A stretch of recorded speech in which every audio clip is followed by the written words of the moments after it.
Kia ora koutou. Hello, everybody. I'm Jen Butler, and I am the Managing Director of Absolute Gems. Absolute Gems is a governance and executive management service organisation. Primarily, we do board secretarial work. I've got around just under 30 years experience in governance and as being a board secretary. And that spans at the current point just under 30 boards from all different sectors and industries, which I love doing right the way through the top of New Zealand to the bottom of New Zealand and Invercargill, and the UK, Canada, and one now in Australia. So that's a little bit about me, and I'm really excited to be here and to talk to you about taking your board into a board portal. Thanks, Danica. Jen. Danica. Thanks, Jen, and tēnā koutou katoa, everyone.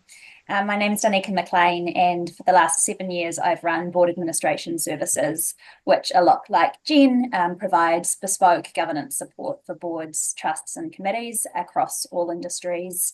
Yeah, exactly like Jen said, we go in and we look after the minutes and take away that governance pain point for you and all of the administration. I'm Helen Van Orton. I'm actually a professional director and board chair, but I also run a training and consulting company directly where we work with boards and exec teams to actually train them in AI, working with their board, particularly executive teams, and helping them actually adopt the complexity that is AI as we transition into this new world.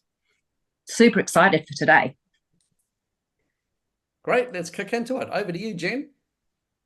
Today, we're going to be talking to you about the differences in board portals, the things that you need to know about board portals before you make the decision, how to set up a board portal, and how to make sure your board are taken on the journey into a board portal. So for the next couple of slides, I'm going to hand over to our expert, Helen.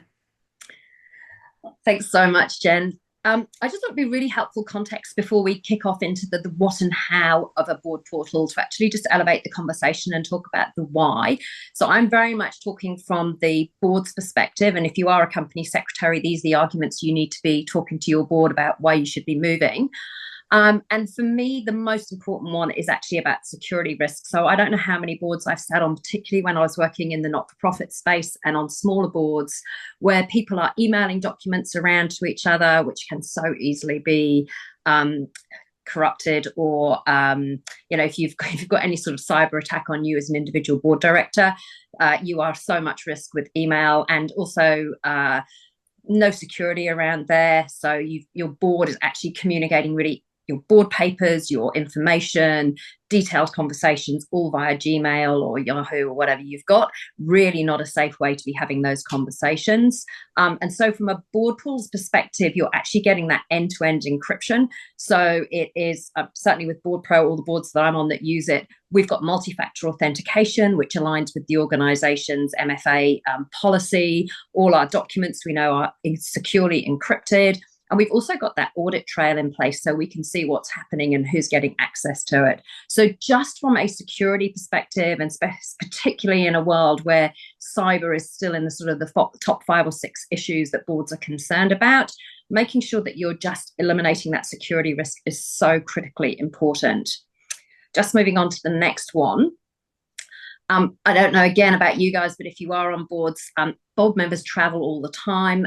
They're not necessarily going to be in the place that the board is. So, for example, I sit on a board in Wellington, and if they want an approval, the fact that I can actually just click and approve that from Auckland, where I'm based, I don't actually have to go down and sign a physical piece of paper, or if the bank wants a document for something, if they're changing anything that they need, you can just do it all online. It's just so simple and easy. Another thing for me is around version control. So often the exec team will want to just update something about one of the papers. And if you've got an old version of it, you're not actually getting that notification that it's changed, that it's updated. Being able to just click into the board pack and know that you've got the latest version of the papers is just really, really critical. And also being able to just get that automated follow-up. So actually, we'll talk about this a bit later, but making sure that you've got all those automations set up so you do get notified when things are changing in the board pack is really important. And as I said at the beginning, wherever you are in the world or in the country, you can just click on and access it. And then finally from me, if we just jump onto the final slide, just this intelligent boardroom piece. So funnily enough, we were in a board meeting a couple of weeks ago and we were talking about BoardPro and the fact that you can actually, with BoardPro, you can actually put your comments directly into the part of the page where you need it, even if you've got a keyboard rather than a pencil to scribble onto it. But you can actually scribble your notes onto it. And then if you don't think it's relevant during the board meeting, you can just erase them and you haven't got that sort of that digital trail of them. Being able to search through the documents and find something. So if you're trying to remember a conversation that you had in a board meeting 3 or 4 months ago, you can just go and search for it and find that really, really quickly and easily, rather than going through reams of paper or a SharePoint or something like that. And then also, if you've got a new director coming in, the fact that you can store all of that information in one place, it's really easy for them to go and find. And any of those critical conversations are just there, easily accessible, and just go straight onto it. So just a real high level of why, from a governance perspective, having a board portal is so critical and important. I'm now going to hand over to Jen, who's going to talk to the real practicalities of how to get this set up and what to think about. Over to you, Jen. So can I just jump in there to say, from an administrative perspective, having a board portal saves hours and hours of time. Just having that automation and that secure, one size fits all area where everyone can access. It saves hours and money to have your administrator being able to use one of those to distribute the board packs. Great point. Absolutely. And particularly, I'm so glad that you touched on inductions there, Helen, because, coming onto a board, making sure that your new board members are really thoroughly well inducted before they get to their first board meeting. A board portal makes that so simple and easy, and they can do it in their own time. It saves so much time, as Danica has said. So jumping into choosing the right board portal, there are so many different board portals available on the market now, and a lot of them have really good features. So you'll need to have a look at the strengths and weaknesses of each. Many of them actually allow you to do a free trial. So I suggest if you are going to do free trials that you just put together some dummy information that you can pop into them and use it that way. Try not to put your actual information into a trial unless you want to invest that much time and set up, because otherwise it is wasted time if you decide that portal is not for you. So I'm going to talk to you a little bit about the things that I prioritize as a board secretary, and Danica will be the same, and she's going to add some flair in there. And because while we both do the same role, we both do things differently. We both have our own ways of doing things, and what works for us and our experiences, particularly with the different sectors that we work with as well. So for me, one of the key things in a board portal is the user experience. I want it to be really simple, and I want to be able to navigate around easily and accessibly. A lot of our directors maybe not have a level of technical literacy, and they're maybe a little bit afraid of moving away from their ring binder folder into an online portal. So we want to make sure that the user experience is really simple, that they're not going to be afraid by it, that they're going to be pleasantly surprised that they can use it very easily. I want to know that when I create agendas that I can copy these over for consistency. That's going to do exactly what Danica said before. It's going to save us so much time. We don't have to recreate everything. It's all in the same place, and we want to be able to have that consistent look and feel so our board members know where to look and where to find things really easily. As Helen touched on before, I want to be able to search and find and access things really, really quickly, not only after and in between meetings, but as a board secretary, when I'm taking the minutes, I pre-read the board pack so I know what's coming, but sometimes I need to check those details as the board members are speaking. So I want to be able to access the board pack at the same time as be able to take minutes. Some portals allow you to do that. Others don't. So that's incredibly important to me when I'm looking for something. Does it have good security? It must have good security, and it must comply with your own security policies. If you don't have security policies, it's a really good idea to get some. What's the support like? When you're starting out a new product, a lot of things are going to be really new to you. And you want to be able to contact someone really quickly and easily and get a good response. So for me, a chat feature on the page where I can sit and wait. And I have to say, you know, I am completely independent. BoardPro doesn't pay me. I don't actually get anything for promoting BoardPro, but I have to say BoardPro's chat feature is fantastic. Within 2 minutes, someone will answer your question, point you in the direction that you need to go, and give you all of the information that you need. So that's really important to me, that they do have the ability to contact support, not just for me, but also for directors. If they get into trouble and they can't get hold of me, I want to know that they have that support and that help centre information there available. The other thing that you need to consider is the ability of your board members. So Helen, you sit on a lot of boards. Danica, you sit on a lot of boards. What's your take on, you know, transitioning from paper to a board portal in terms of what you might need? Helen? Nikki, you start. Oh, okay, I'll kick off. I think the key thing is, as you said, there's a whole load of different directors with different skill sets, and some boards that you're on, people are on 2 or 3 different board portals already, and it's a relatively easy and quick change. Others, it's a little bit more of a slow learning exercise, and I think you're going to go through a few of the hints and tricks to making sure that that is a really easy transition.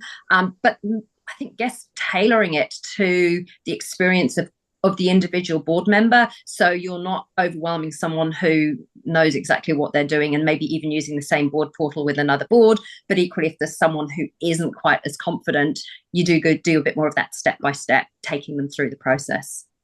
Danica? Yeah, reiterate that you do need to handhold some people that don't have that experience and can be a bit intimidated by the technology, especially if they're paper-based directors.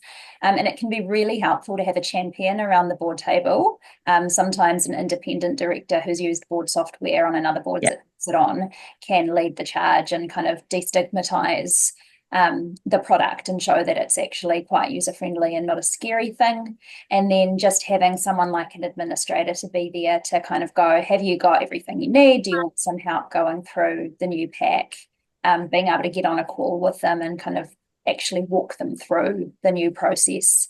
And, you know, I'm a bit kinder maybe than Jen. I do tend to let people print a pack when it's their first meeting and they're a bit worried about using the new system, and they'll have both their screen and their little paper pack there for security.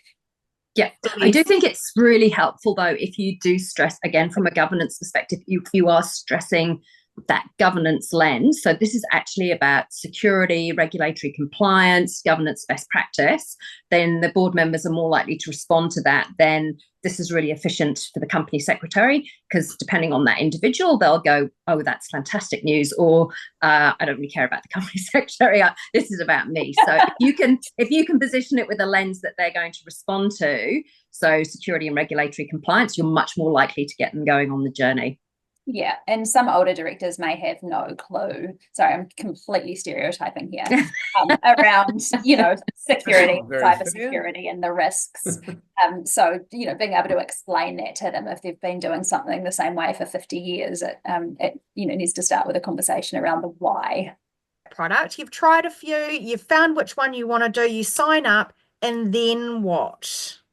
Okay, so we're going to now do some of the practicalities of setting it up, because I think it's really important to set it up well, set it up once, and get it going right, particularly as the question when you've got somebody who's a little bit hesitant of moving away from what they know and what they're comfortable with on the paper into a board portal.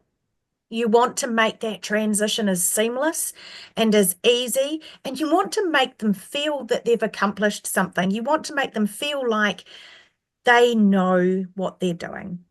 So, depending on your organisation and who's invited to your meetings, you want to make sure that your board members have the right level of access. I, as Danica alluded to earlier, am quite strict in that I don't like my executive team to be able to edit my minutes because they are the board's minutes and the board should be responsible for them. So making sure that you have those right security settings in place from the get-go and people understand that is really important. I also think that having 2 administrators is a really good thing, because if one's not available, then at least you've got the other one as backup.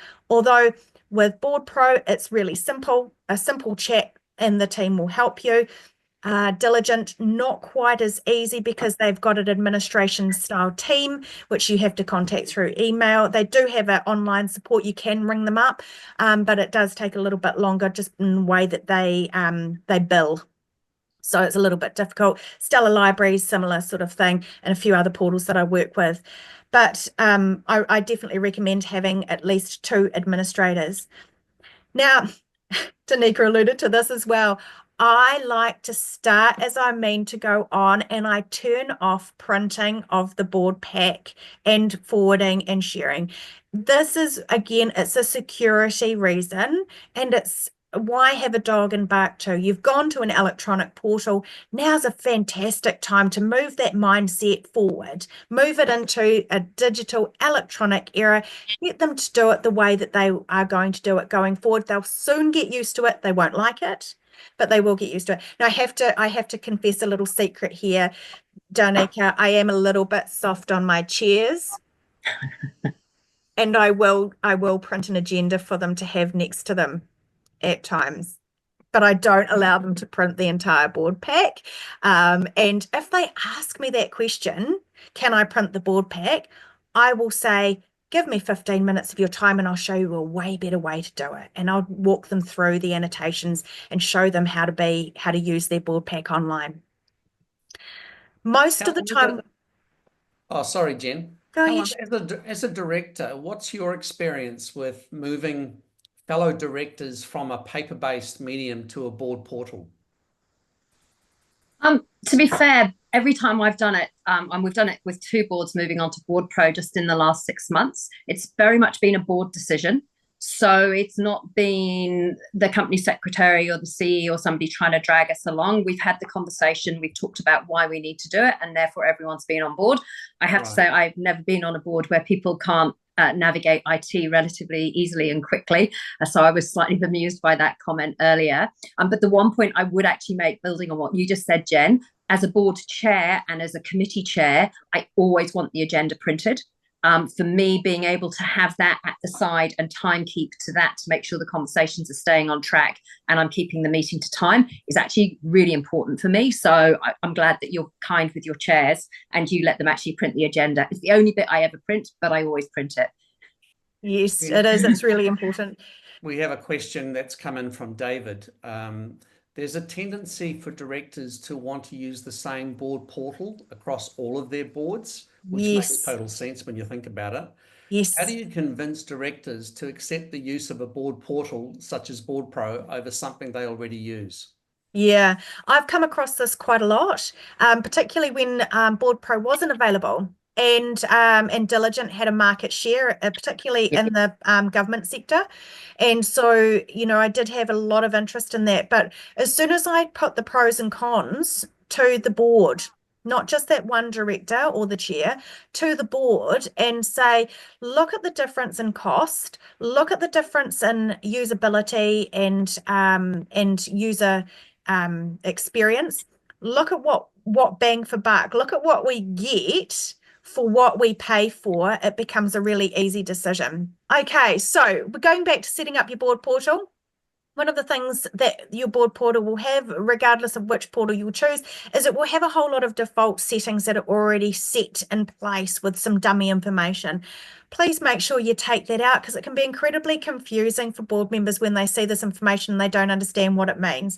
So work your way through, and as a board secretary on starting a new product that you've not used before, this is part of your training and part of your induction process to the new software as well. Work your way through absolutely everything, taking out your demo settings, making sure you've got your board meeting addresses and locations and things in place.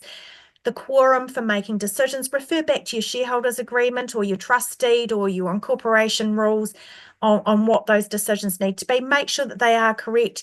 And I urge you to, if your board portal has this, some of them do, some of them don't. I know BoardPro definitely does, is make sure that you have got destruction of your notes in place, and that's just because they are discoverable. So once the board meeting has been confirmed, the minutes of that meeting has been confirmed, BoardPro, if you've got this selected, will automatically destroy all of the notes that you've made across all of the papers. So that's always a good feature to turn on. Now, upload previous minutes.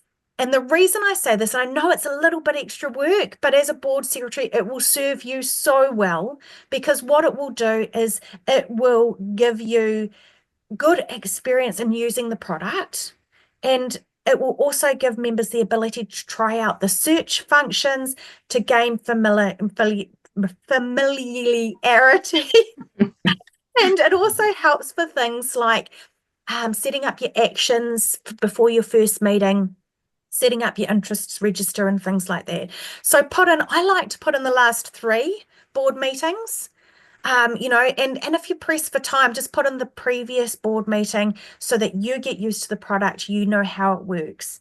It's also a good idea that if your organization is an audited organization, over time, you might want to put the entire financial year's minutes in the board portal and then invite your auditor with read-only access to the board portal. And that means you don't have to download board packs and minute packs for your auditor either.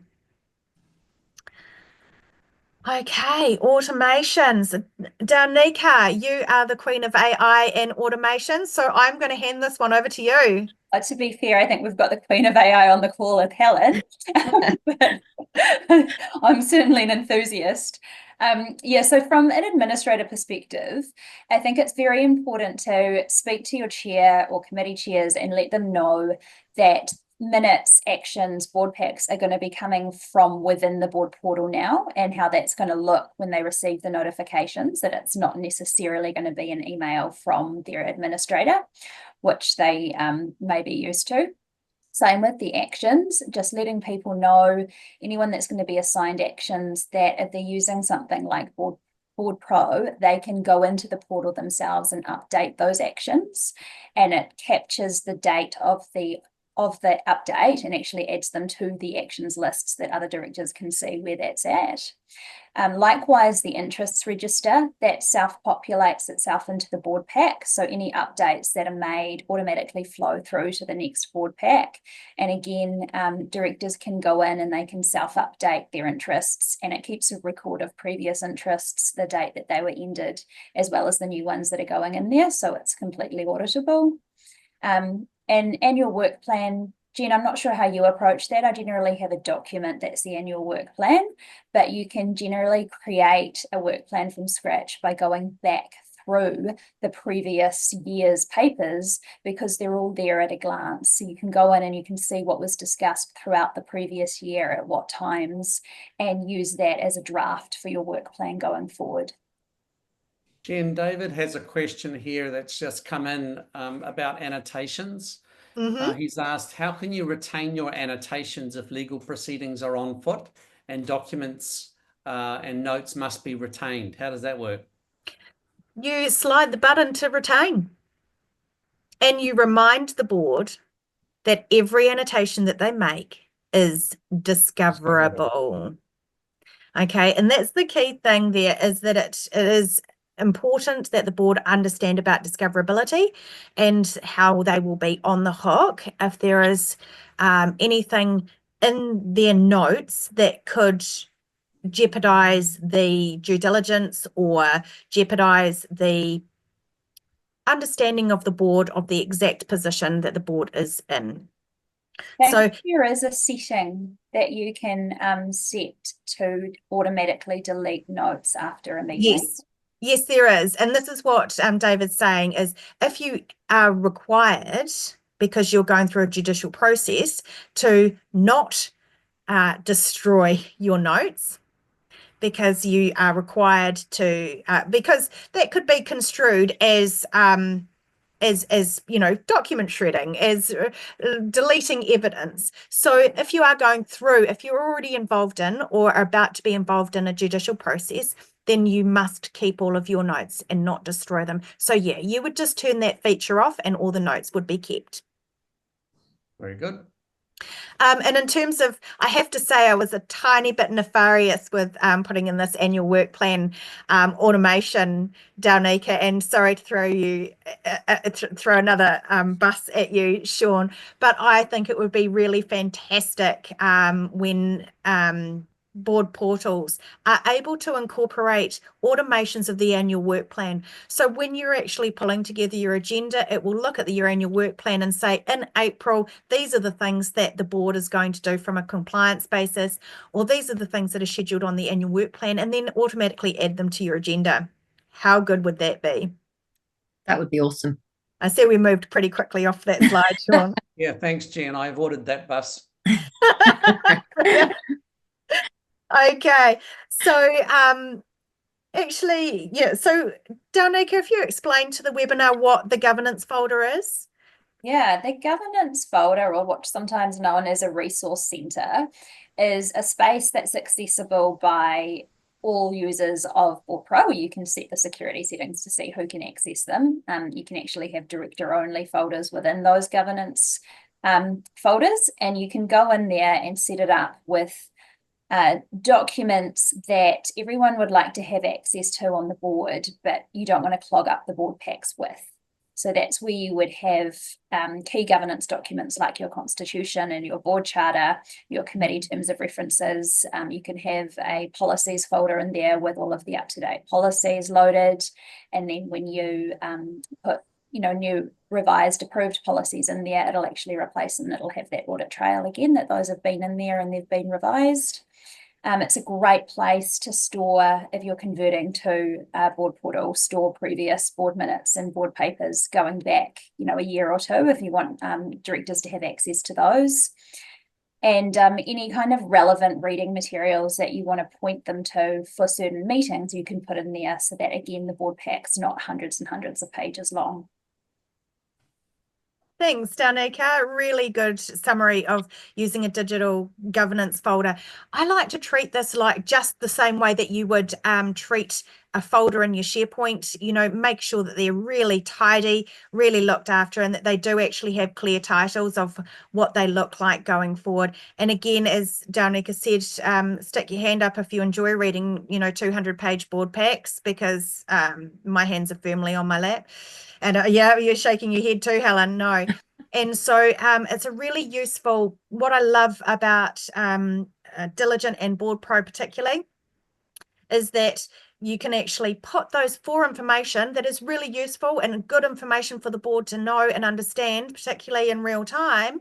I have in the agenda, at the bottom of the agenda, I have a reading room topic, and it's for information only, and I can link to every one of the articles or the board papers or information papers. I can link those back to the reading room where I've created a folder for the particular meeting, so you can look down and look exactly where those that for information is, but it's a link that can take you there as a director if you've got the time, if you've got the understanding, or if you want further understanding, you can go there, but it's not actually going to contribute to you making a decision that's required of you in the board papers. So that's how I use that resource room really, really well. Okay, where are we going? Creating your first agenda. So I'm going to say it again. With the transition to digital, this is a fantastic way to assess your agenda and the best practice. It's a fantastic way to move your board forward. Have a look at how you put your agenda together. Have a chat with the chair. All of these things should be you and the chair working together. Always. Okay. So Helen, do you work with a few boards? Is there a particular style that you like to see? Do you like to see all of your board administration at the top of the, get that over and done with really quickly? Or do you want to go straight into strategy and planning and then save all of that compliance stuff for the end? How do you like to see your board agendas? To be fair, most of the boards that I'm on, it's a real quick run through the key admin and the actions and the minutes and stuff like that. And then we get straight into the strategic. In fact, one of the boards I'm on, we can often spend the first hour of the meeting, because the actions are often about the meaty conversations that we were having last time. We'll actually spend an hour just talking through the actions, because the conversation has moved on and evolved, and the landscape is moving really, really quickly. But I definitely want to spend the chunk of the board time talking about the important issues, not about signing off minutes, compliance issues. I mean, I'm on the board of a bank. Regulatory compliance is really, really important. So we spend a lot of time on compliance issues with that one. But you want to be making sure, and as a board chair, that this agenda is structured to make sure as a board we're spending the right time having the right conversations about the right things, not getting lost in detail of stuff that should actually be for management. 100%. I often say that you should be spending 70% of your time on strategy and direction planning. You should be spending 20% of your time on compliance and 10% of your time on board administration. And that involves even going over. I like to have a topic on my agendas that says upcoming work plan. So at the moment we're in March. For all my boards, I will have an upcoming work plan for April or for the next board meeting. And what that does is it gives us the opportunity to say, okay, we've got review of the delegated authorities policy, we've got confirmation of the annual strategic plan, and we've got a big discussion happening on the end of financial year. Okay, who's going to be responsible for reviewing the delegated authority policy? Who's going to be leading the conversation on the strategic plan? And plan for that takes 5 minutes. It's really, really short. But what it does is it gives accountability. We know what's coming and who's going to be responsible for it. A lot of the board portals will have templates that you can explore. Oh, it opens an entire new world. So definitely explore those. What do we want to do is we want to be constantly evolving. We want to be using best practice. And you don't know what you don't know. So get in there, have a look, explore the templates, look and say, oh, that could be really interesting. Have the conversation with your chair. Do you think that this would be a valuable way for us to be doing our agendas from now on? Tailor the agenda to suit your needs.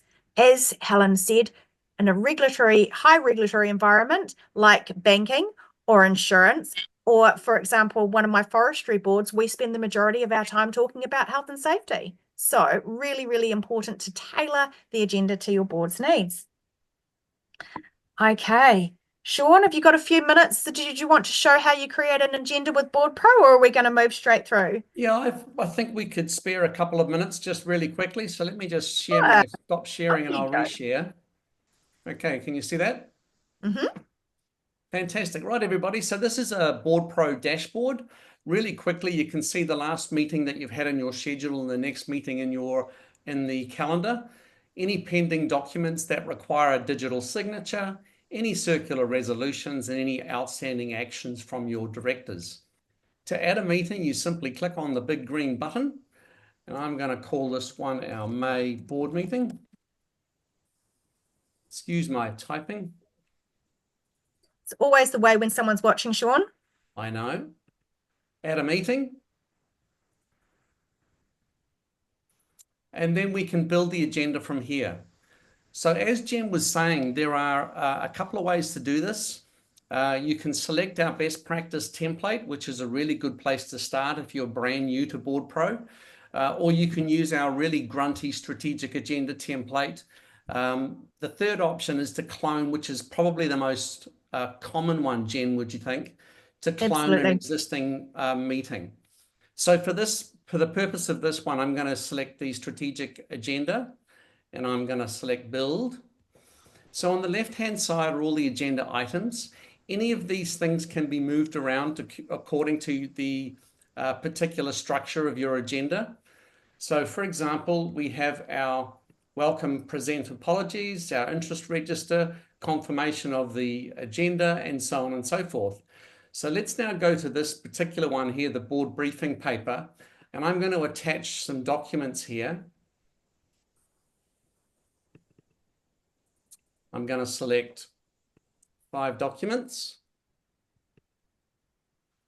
And you see how quickly it is to upload those documents.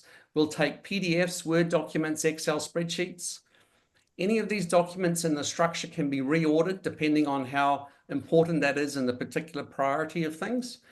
Once you're ready, you can just simply publish your agenda.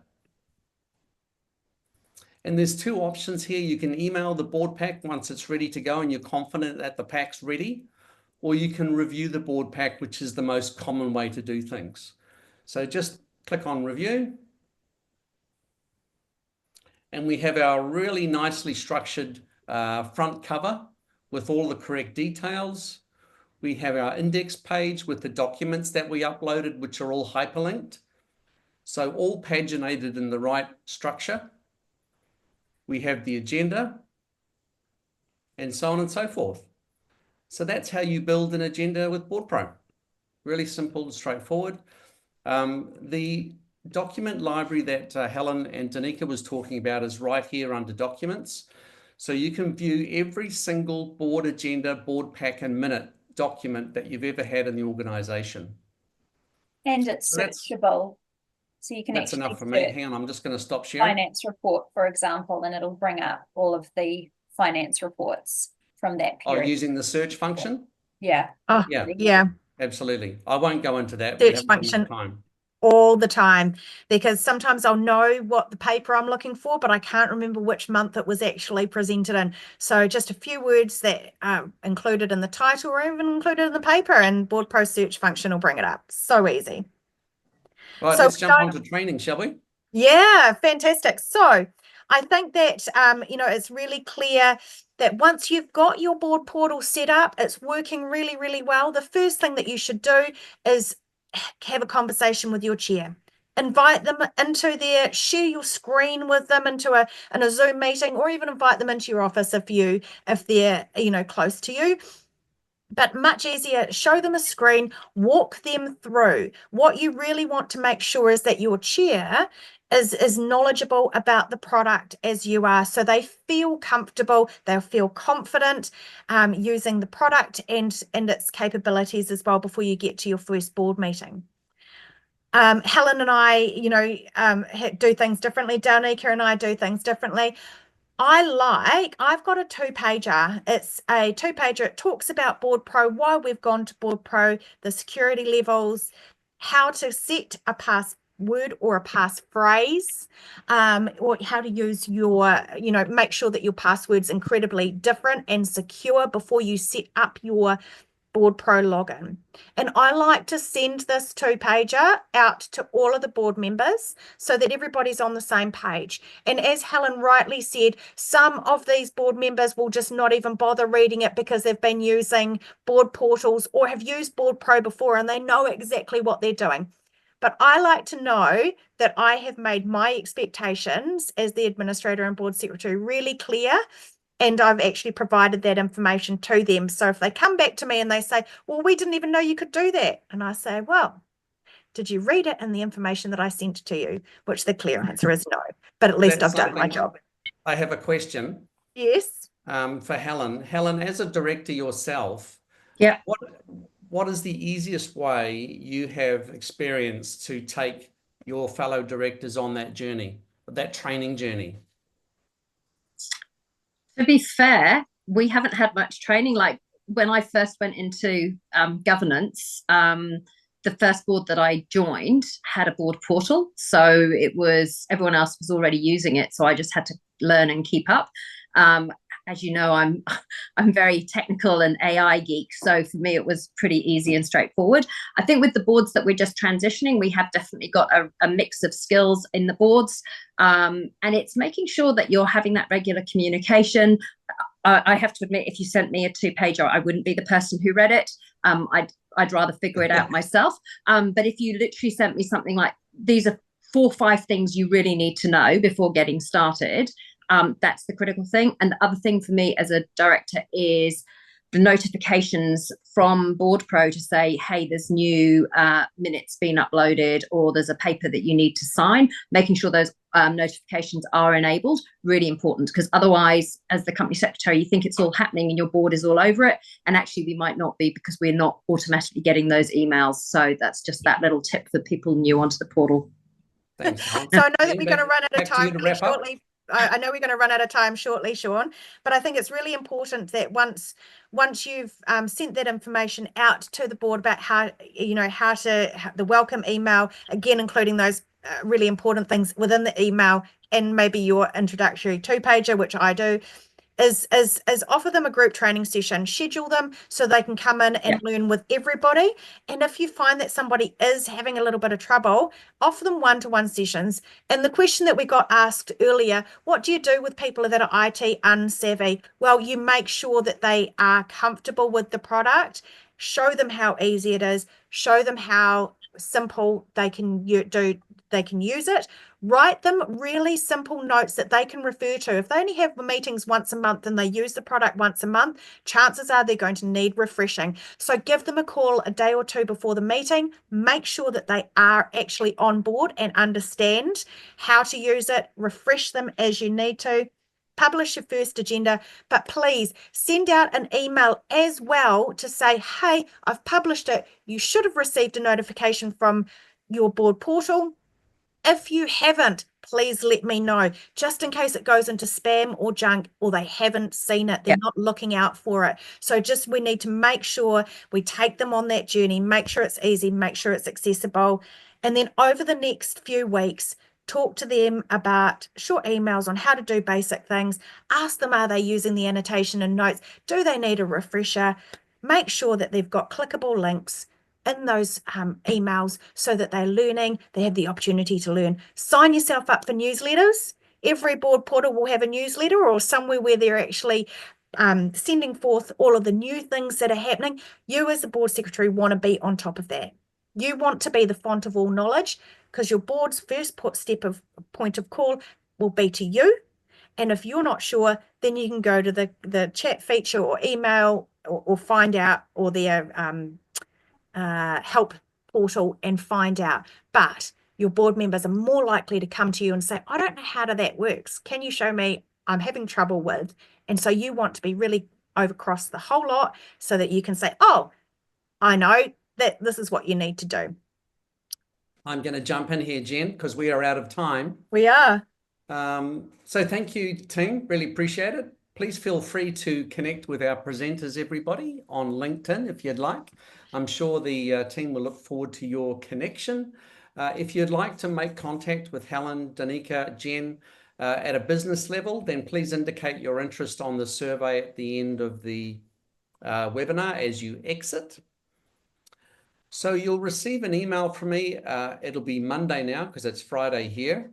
It'll include a copy of the transcript, a link to the actual recording of the webinar, and a copy of the transcript. So as you leave the webinar, don't forget to complete our 1-minute survey to go into the draw for our gift hamper. Thank you again, everybody, for your attendance today. Really appreciate it. I hope you enjoyed the session with Jen, Danica, and Helen. Thanks, everybody, again. Have a great day.